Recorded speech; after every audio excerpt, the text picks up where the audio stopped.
오늘 저에게 주시는 하나님의 말씀 마태복음 24장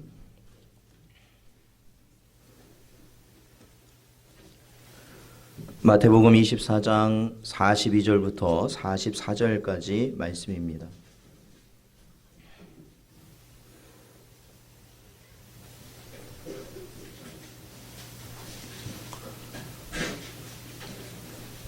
다 찾으셨으면 저희 한 목소리로 봉독하겠습니다.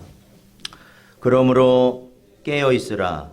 어느 날에 너희 주가 임할는지 너희가 알지 못함이니라. 너희도 아는 바니 만일 집주인이 도둑이 어느 시각에 올 줄을 알았더라면 깨어 있어 그 집을 뚫지 못하게 하였으리라. 이러므로 너희도 준비하고 있으라. 생각하지 않은 때에 인자가 오리라. 아멘. 잠시 기도하겠습니다. 하나님, 오늘도 귀하고 복된 주일을 저에게 허락하여 주셔서 예배할 수 있게 하심을 감사를 드립니다. 오늘도 저희들의 마음 가운데 하나님의 은혜가 가득하게 하여 주시옵시고, 특히 저희들이 신성전원교회 설립 6주년을 기념하여 감사함으로 또한 예배하는 이 시간에 우리가 교회에 대하여 다시 한번 우리 마음에 하나님의 가르침을 새길 수 있도록 인도하여 주시옵소서. 간절히 바라오며 예수님의 이름으로 기도하옵나이다. 아멘.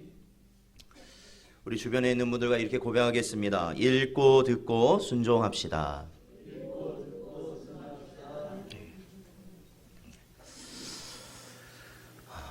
한 주간 아마 여러 일로 분주하게 보내셨을 것 같습니다. 요즘 날씨가 좋다 보니까 또 아이들과 함께 좋은 곳을 또 다녀오신 분들도 있을 것이고, 또 교회에서는 저희 한나 여전도회가 또 야유회를 잘 또 은혜 가운데 다녀왔습니다. 여러분, 그러한 여러분의 삶을 그렇게 사시면서 지난주에 말씀드린 하나님께서 우리에게 보이신 그러한 표적들을 여러분 발견하시는 삶이셨습니까? 정말로 우리가 월화수목금토일 매주마다 하루하루 살아가는 그 어떻게 보면 똑같은 삶이라고 보여질 수 있는 그 삶 속에서 여러분에게 주시는 하나님의 표적을 발견하셨느냐라는 겁니다. 사실은 우리가 하나님을 믿고 예수님을 믿고 신앙생활을 한다는 것은 우리의 매일의 삶 속에서 하나님이 우리에게 보이시는 자신의 계획과 뜻을, 섭리를 보이시는 그 표적을 우리가 발견하고 그 표적을 따라가는 삶이어야 합니다. 마치 아기 예수가 태어나는 것을 그들이 먼 곳에서, 이 동방박사들이 먼 곳에서 큰 별을 쫓아 예수께서 태어나신 그곳까지 찾아왔던 것처럼, 바로 우리의 삶 가운데도 하나님이 분명한 사인을 통해서 우리에게 하나님이 우리에게 가고자 하는 그 길을 알려주신다라는 겁니다.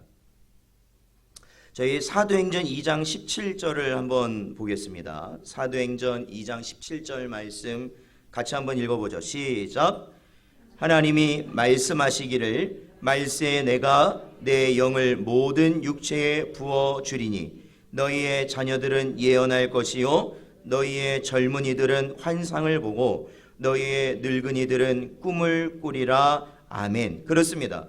말세에, 마지막 때에 하나님께서 우리에게 약속하신 것이 무엇이냐면 하나님의 영, 성령을 우리에게 허락하시고 모든 어린 자녀이든지 아니면 젊은이든지 아니면 노년에 이르는 모든 하나님의 자녀와 백성들이 하늘의 것을 바라보고 살게 하신다고 하나님은 약속하셨습니다. 하늘의 것을 발견하는, 즉 우리가 이 땅에 살지만 이 땅에 일어나는 그러한 모든 것들이 하늘의 일과 연결되어 있고 그 모든 일들이 하나님이 나에게 주신 분명한 표적이 되어서 바로 그 표적을 우리가 바라보고 하나님의 뜻, 하나님이 우리에게 약속하신 것들을 우리가 소망하며 살 수 있도록 하나님이 인도하신다라는 것입니다. 믿으십니까?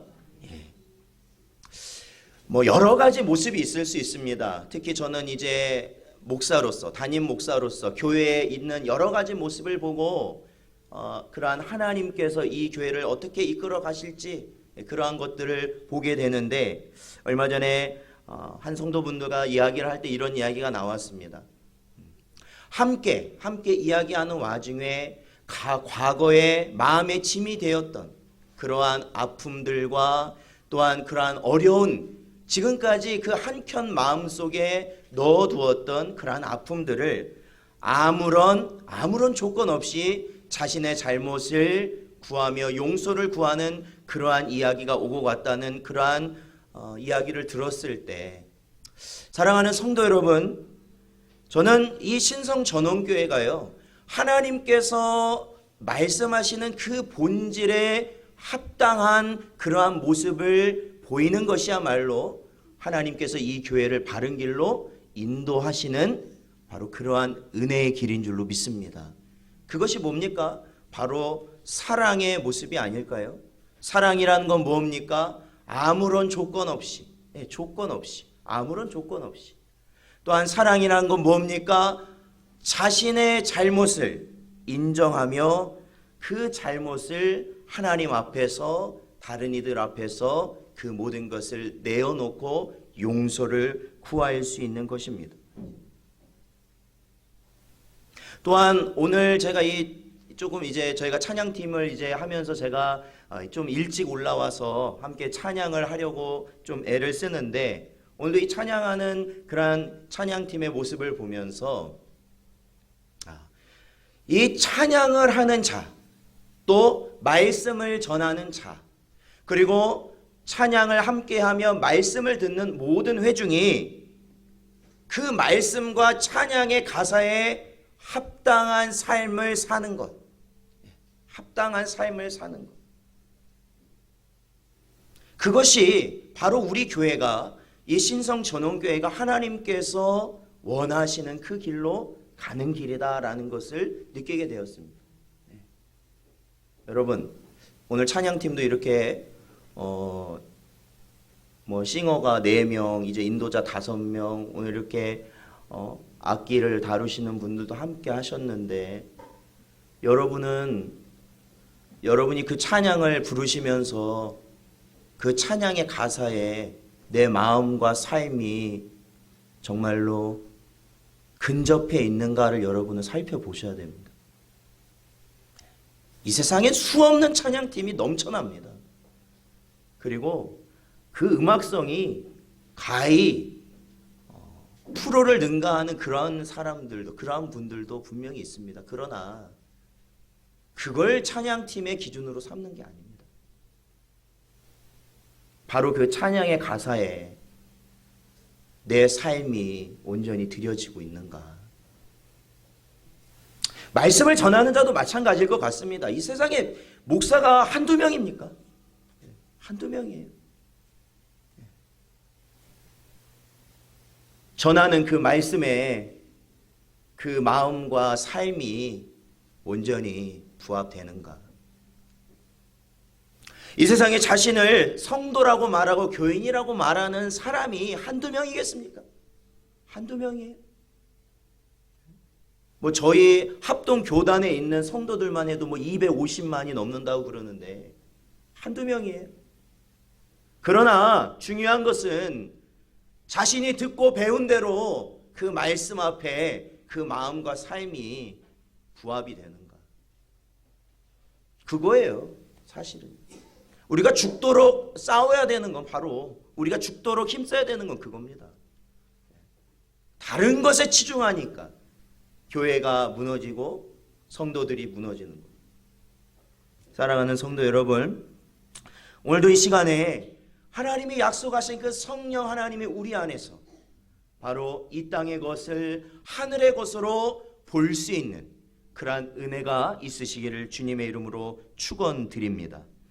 오늘 이 본문 말씀을 보면요, 예수님께서 살아생전에 제자들에게 하신 말씀입니다.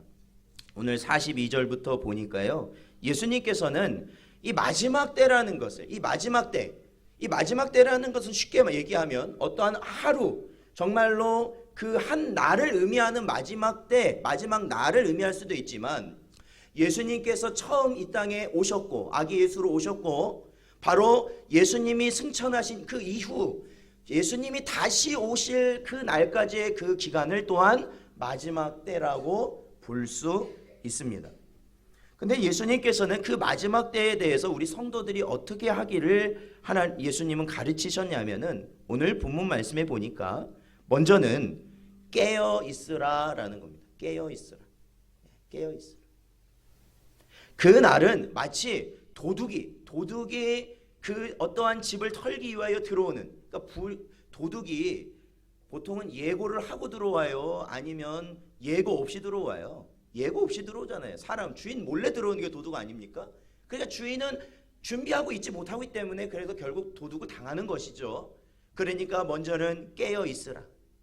그리고 두 번째는 44절에 보니까 준비하라라는 겁니다. 준비해라. 첫 번째는 깨어 있는 것이고 두 번째는 준비하라.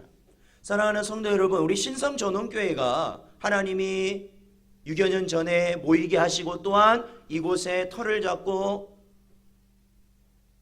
건물을 세워서 이렇게 예배할 수 있도록 하신 이유가 뭘까요? 여러 가지 많은 일들을 우리 교회가 감당해야겠지만 중요한 것은 하나님의 백성들을 깨어있게 하는 것.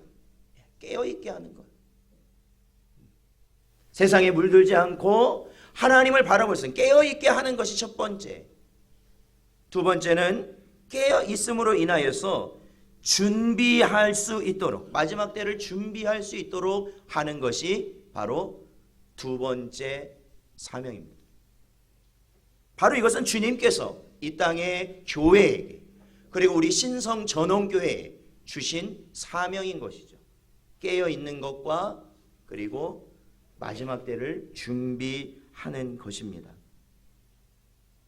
사랑하는 성도 여러분, 저와 여러분 이 신성전원교회를 위해서 항상 기도해 주십시오.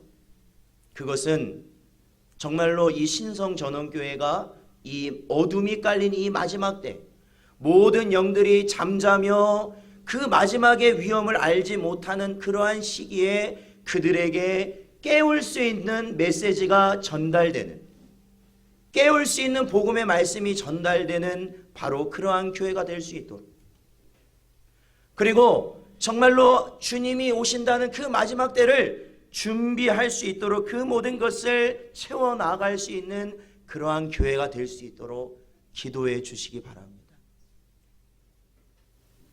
그러한 기도가 필요해요. 살아가는 성도 여러분, 언제나 세상의 가치로 교회를 바라보지 마십시오. 목회자도 그렇고 성도도 그렇고 세상의 기준과 가치로 바라보기 시작하면은 우리는 결국 잠든 자가 되고 마지막을 준비할 수 없는 자가 된다. 오늘도 이 시간에 하나님의 성령이 저희의 심령을 깨워 하나님의 말씀으로 준비하게 하시는 은혜가 있으시기를 주님의 이름으로 축원드립니다. 오늘 이 본문 말씀은요, 사실 어디와 연관이 되어 있냐면, 우리가 계속 보는 성경이죠. 요한계시록 16장을 한번 보도록 하겠습니다.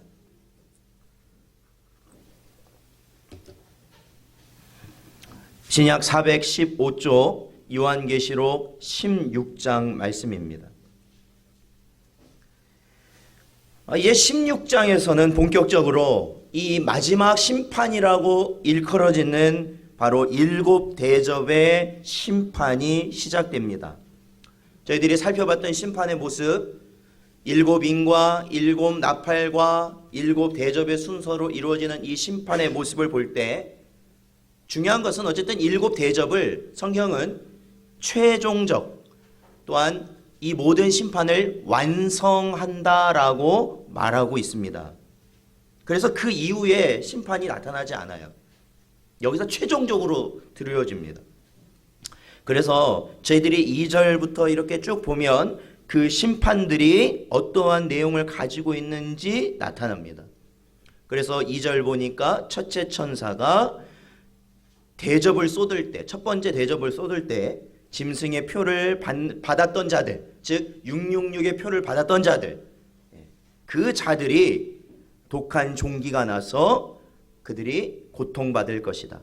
둘째 천사가 또한 대접을 부을 땐 3절에 보니까 바다가 피같이 되어서 모든 생물이 죽었더라.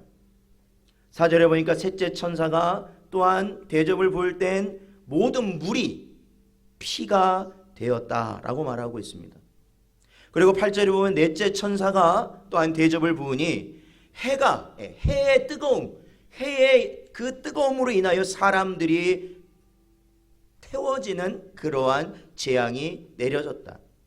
또한 10절에 보면 다섯째 천사가 대접을 부으니 그 다섯째 천사가 부은 대접은 짐승의 왕자에 쏟았는데 모든 자들이 그들에게 있는 그 고통으로 인하여서 신음하게 될 것이다. 여섯째 천사가 대접을 부을 때는 하나님을 대적하는 자들이 왕들이 모이게 될 것이다. 귀신의 영들이 모이게 될 것이다 라고 말하고 있고요. 17절 마지막 일곱째 천사가 대접을 부을 때, 자, 우리 18절과 18절부터 21절까지 같이 읽어보겠습니다. 시작. 번개와 음성들과 우레소리가 있고 또 큰 지진이 있어 얼마나 큰지 사람이 땅에 있어 온 이래로 이같이 큰 지진이 없었더라. 큰 성이 세 갈래로 갈라지고 만국의 성들도 무너지니 큰 성 바벨론이 하나님 앞에 기억하신 바 되어 그의 맹렬한 진노의 포도주 잔을 받음에 각 섬도 없어지고 산악도 간데 없더라. 또 무게가 1달란트나 되는 큰 우박이 하늘로부터 사람들에게 내림에 그 우박의 재앙 때문에 하나님을 비방하니 그 재앙이 심히 크미러라. 아멘. 그렇습니다. 저희가 보면은 보통 7인과 7 나팔 재앙에서는 7째 인은요, 사실은 그 내용이 그 다음 심판에 관한 내용이 들어가 있었습니다. 그러니까 7째 인을 띌 때는 그 7째 인 자체의 심판이 있는 게 아니라 7 나팔에 대한 것이 그 7째 인에 들어가 있었고요. 그 다음에 7째 나팔도 마찬가지로 그 7째 나팔을 띌 때 어떠한 다른 재앙이 있는 것이 아니라 바로 7 대접이 시작된다는 것을 알리는 것이 7번째 나팔이었다라는 것이죠. 그러니까 이 7 대접일 때는 마지막 7째는 모든 심판의 완성이기 때문에 그 7째 심판의 내용이 들어가 있었다라는 겁니다. 결국에는 저희가 이 많은 내용들을 살펴보면 결국엔 모든 것이 무너진다. 뭐가 무너지느냐?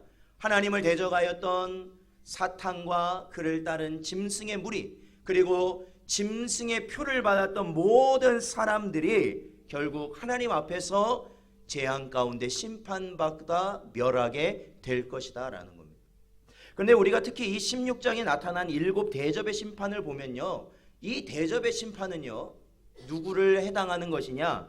그것은 우리가 첫 번째 천사로부터 볼 수 있지만 그것은 짐승의 표를 받은 자들에게 하나님이 심판하시는 것이다 라는 겁니다.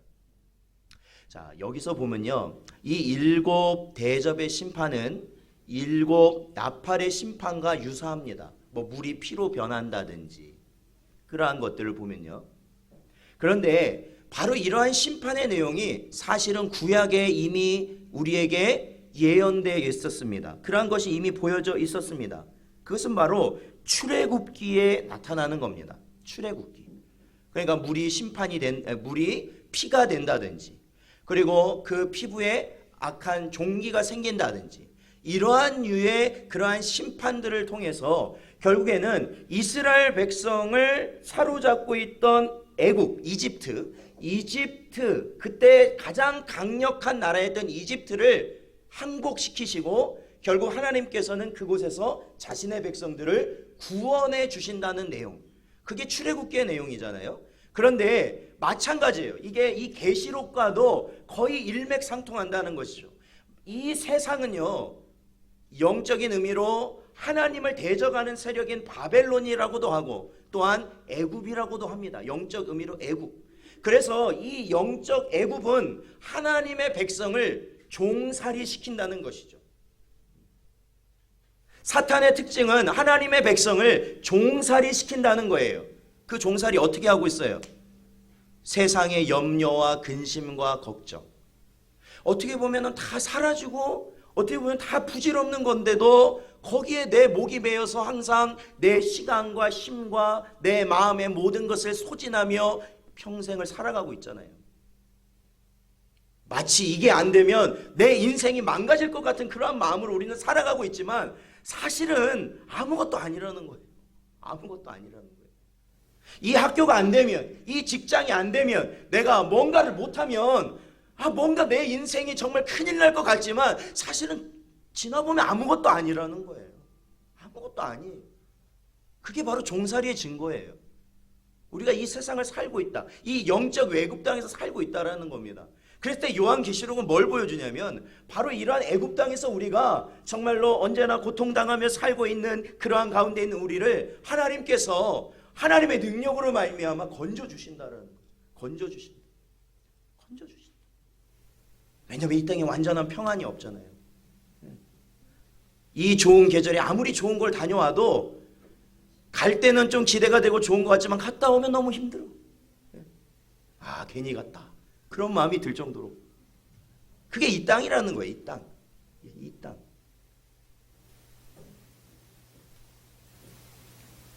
사랑하는 성도 여러분, 그렇다면 우리는 이 출애굽기에 나타난 이 하나님께서 애굽을 나오게 하시는 이 모습을 통해서 우리는 이 요한계시록의 내용을 또한 이해할 수 있는 부분이 있습니다. 왜 하나님은 이 땅에 그리도 심판을 내리시는 걸까? 왜? 7인과 7 나팔과 7 대접에 이르기까지 왜 그 수많은 이 재앙들을 내리시면서 하나님은 이 땅을 심판하시는 걸까? 자, 그것을 우리는 출애굽기를 통해서 살펴볼 수 있어요. 자, 우리 출애굽기 14장 4절입니다. 출애굽기 14장 4절 말씀을 같이 읽어보겠습니다. 읽겠습니다. 시작.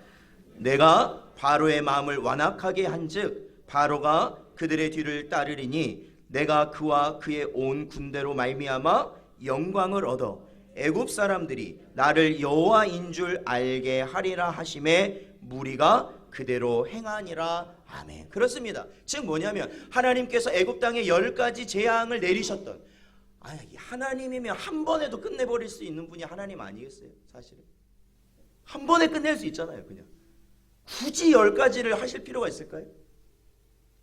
그리고 10가지 이후에 애굽의 군대가 어떻게 합니까? 이스라엘 백성을 막 또 쫓아오잖아요. 그래서 그 홍해 바다 사건이 또 나타나지 않습니까? 굳이 그렇게 하실 필요가 있냐라는 거죠. 하나님이 굳이 왜 그렇게 번거롭게 하나님이 하셨느냐? 그것은 하나님을 알지 못하는 애굽, 그렇죠? 이 이집트 사람들은 유일신앙이 아니죠. 그들에게는 다신이죠. 그러니까 수많은 신들을 모시며 사는 것이 애굽 사람들 아닙니까? 이집트 사람이에요. 지금도 우리가 보면 그런 이집트의 문화를 보면 그렇잖아요. 역사를 보면. 그럴 때 하나님이 유일하신 신이라는 걸 그들에게 보이시기 위함이다라는 것이었어요. 내가 유일한 참신이다. 너희가 아무리 힘쓰고 애써도 너희들은 내 능력을 감당할 수 없다. 그 의미의 이면은 그거죠. 그러니까 헛된 것을 섬기지 말고 나 여호와를 너희도 섬겨라라는 것이죠.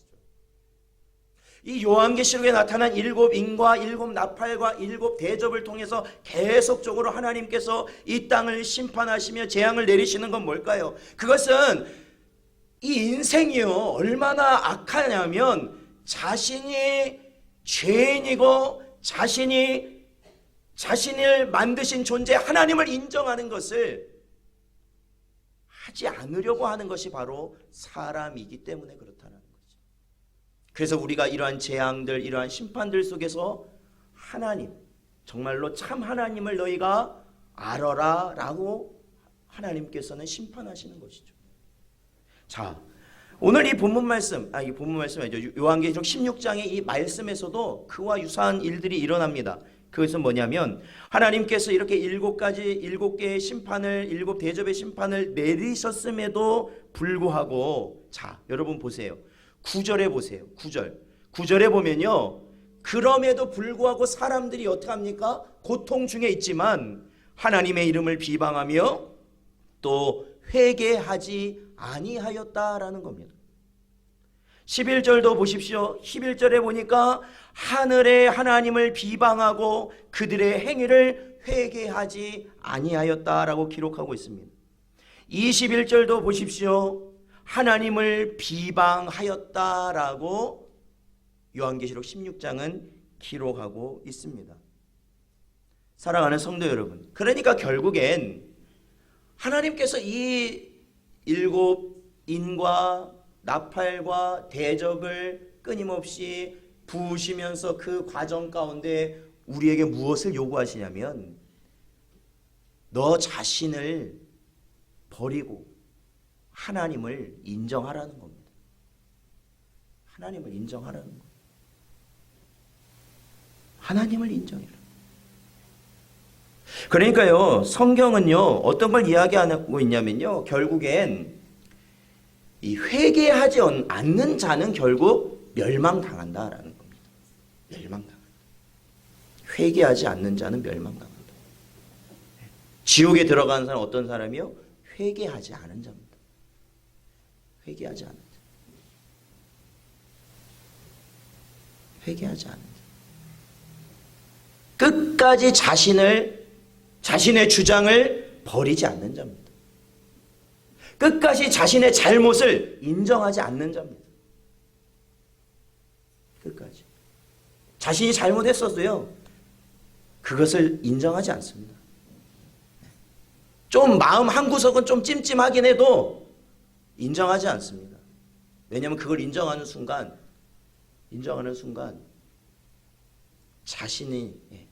자기 자신이 큰일 날 것 같은 그런 마음이 드는 거죠. 인정하지 않습니다. 그래서 이 성경에서 말하는 사랑이라는 건 그거 아니에요? 우리가 뭐 사랑을 꼭 이렇게 뭔가를 주고 뭐 이렇게 그것만 이야기하는 게 아니라 자기 잘못을 인정하셔야 돼요. 자기 잘못을. 뭐 너도 인정하면 나도 인정한다? 그것은 의미 없어요. 아시겠습니까? 그건 의미 없어요. 그냥 내가 잘못을 인정하는 거죠. 하나님 앞에서 우리가 우리의 잘못을 인정하는 겁니다. 우리의 가정에서 배우자도 마찬가지거든요. 부모와 자식 간에도 마찬가지거든요. 네가 그래 버리면 그건 이제 아무런 것이 안 돼요. 그냥 나의 잘못을 인정하는 겁니다. 교회 안에서도 마찬가지죠. 교회도 이 세상에 속해 있잖아요, 사실. 그랬을 때 우리가 하나님이 원하시는 신성 전원교회, 바른 참된 교회로 가는 것은 내 잘못을 인정하는 겁니다.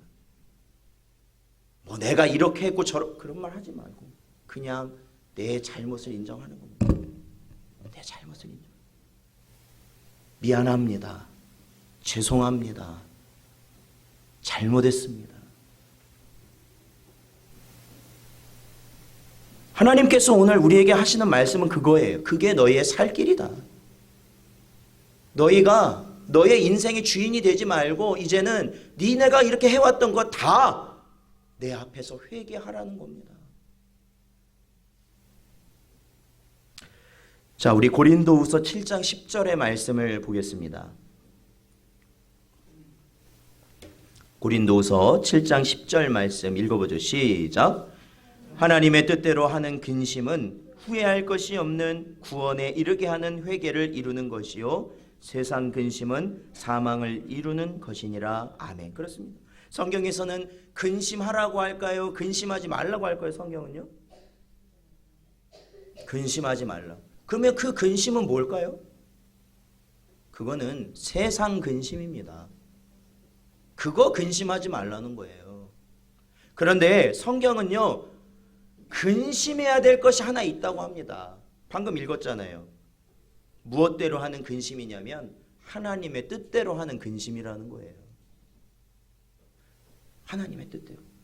저는 요즘 교회 예배의 모습을 보면서 우려되는 점이 있어요. 그게 뭐냐면 물론 축제와 같이 즐겁고 그러한 가운데 그 사람들이 그 마음속에 기쁨을 그 모든 분위기를 통해서 누리는 건 다 좋아요. 그런데 중요한 거는 무엇을 할 기회를 빼앗냐면 성도들이 하나님의 뜻대로 하는 근심을 할 기회마저도 빼앗아 버려요. 왜요? 하나님의 뜻대로 살아갈 때 우리는 어떠한 마음이 드냐면 기쁨으로 나아갈까요? 그러지 않아요. 사실 엄연히 말하면 하나님께서 하라고 한 일을 감당하고 하나님이 뜻대로 우리가 살아가려고 하면요, 뭐가 일어나냐면 내 마음에 뭐가 일어날까요? 근심이 일어나요. 근심. 왜? 내 것을 포기하잖아요. 내가 하고 싶은 거 못 하잖아요. 그럼에도 불구하고 우리가 뭘 해야 되는 거예요? 하나님의 뜻대로 가기를 선택하는 것이죠. 그러한 근심은 우리에게 언제나 항상 있어야 할 근심이라는 겁니다.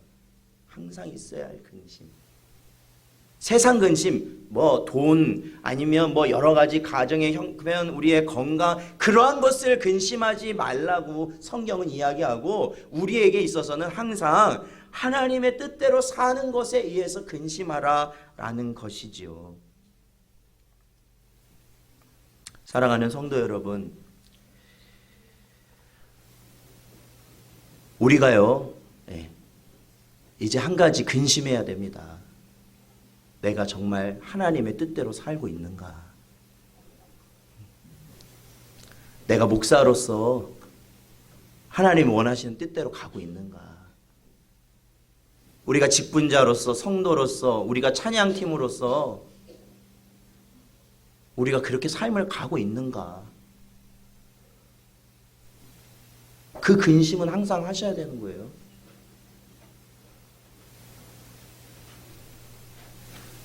자, 오늘 이 계시록 16장에 보면요. 계시록 16장에 보면은 오늘 저희들이 살펴봤던 주님의 말씀과 유사한 말씀이 바로 있습니다. 그것은 16장 15절의 말씀인데요. 같이 한번 읽어보겠습니다. 계시록 16장 15절 말씀 읽어보죠. 시작. 보라, 내가 도둑같이 오리니 누구든지 깨어 자기 옷을 지켜 벌거벗고 다니지 아니하며 자기의 부끄러움을 보이지 아니하는 자는 복이 있도다. 아멘. 그렇습니다. 네. 복이 있도다. 그렇죠? 읽고 듣고 순종하는 자에게 뭐가 있다고 말씀하셨어요? 복이 있도다. 근데 오늘 또 뭐라고 말씀하셔요?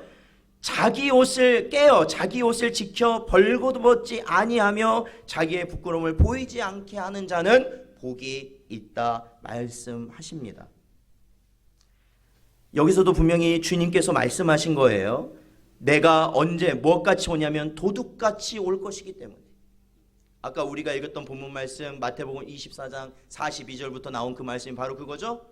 마지막 때에 주님이 오실 날을 우리는 알 수 없잖아요. 그러니까 깨어있고 준비하라 말씀하십니다. 그렇다면 오늘 이 본문 말씀을 통해 깨어있고 준비하는 게 뭔가를 우리는 조금 더 상세하게 알 수 있어요. 깨어있고 준비하는 것. 오늘도 저희가 읽은 15절의 말씀에 보면 깨어있으라가 있어요. 그죠? 깨어있으라. 말씀을 듣고 깨어있으라는 거예요. 들음으로 깨어있으라. 각성하라는 거죠. 깨어있으라.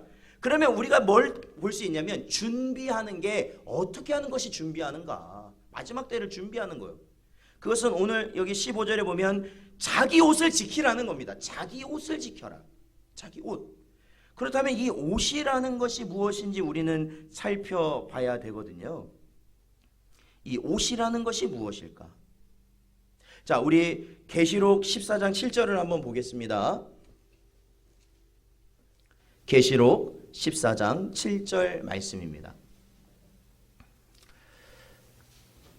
7장 14절입니다. 7장 14절. 제가 잘못 읽네요. 네, 계시록 7장 14절 말씀입니다. 자, 같이 읽어보겠습니다. 시작.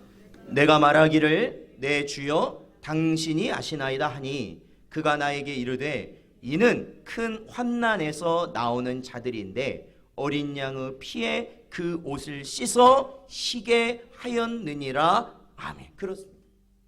네. 옷을 지키라 라는 건 그 옷이 더럽혀지지 않도록 하라는 것인데 어떻게 하면 그 옷이 더럽혀지지 않느냐면 바로 어린 양의 피로 그 옷이 씻겨져야 한다라는 것이죠. 그 옷이요. 그러니까 저와 여러분이 깨어서 우리가 이 땅에서 주님 오실 날을 준비하는 것은 바로 우리가 예수 그리스도의 보혈을, 그 십자가를 믿음으로 인하여서 우리의 죄가 그 옷으로 말미암아 가려지는 겁니다. 그 옷을 항상 우리가 입고 지켜나가는 거예요. 주님의 십자가를 믿는 거예요. 주님의 보혈을 의지하는 거예요. 그래서 나는 만물보다도 부패한 것이 사람의 마음이지만, 우리 모습이지만, 이렇게 우리가 뭐 다 좋은 옷에 향기 나는 화장품에 그런 것들을 다 치장해서 좋게 보이고 그 냄새가 좋아 보이지만 사실 우리 속은 어떻습니까? 성경은 그렇게 얘기해요. 만물보다 부패한 것이 사람의 마음이거늘. 이 마음속에 얼마나 악한 것들이 들어있는지 나 자신은 알잖아요. 우리 자신은 알잖아요. 그러한 것이 예수 그리스도의 보혈로 씻겨지는 은혜를 누리며 믿음으로 살아가는 것이다. 그 흰옷을 입는 거예요. 그게 바로. 사랑하는 성도 여러분, 우리가 신성전원교회 설립 6주년을 기념하여 우리가 오늘 이 예배를 드리지만, 오늘 이 예배를 통해서 우리에게 다시 한번 깨닫게 하시는 그 말씀은 오직 믿음으로 살으라는 겁니다. 오직 믿음으로. 사실 오직 믿음이면 됩니다. 십자가의 보혈을 경험하면 됩니다. 그러면 내가 뭔가 의지적으로 하려고 하는 그런 것이 아니야. 이미 그 십자가를 통해서 내가 부족하고 회복되지 않은 것들이 회복됨으로 나타나게 되는 것이죠. 저 위에 세워진 십자가에 저희가 부끄럽지 않고 정말 이 땅 가운데 주님의 은혜를 풍성히 누리며 이 마지막 때를 깨어 준비하며 나아가는 우리 모든 성도님들 되시기를 주님의 이름으로 축원드립니다.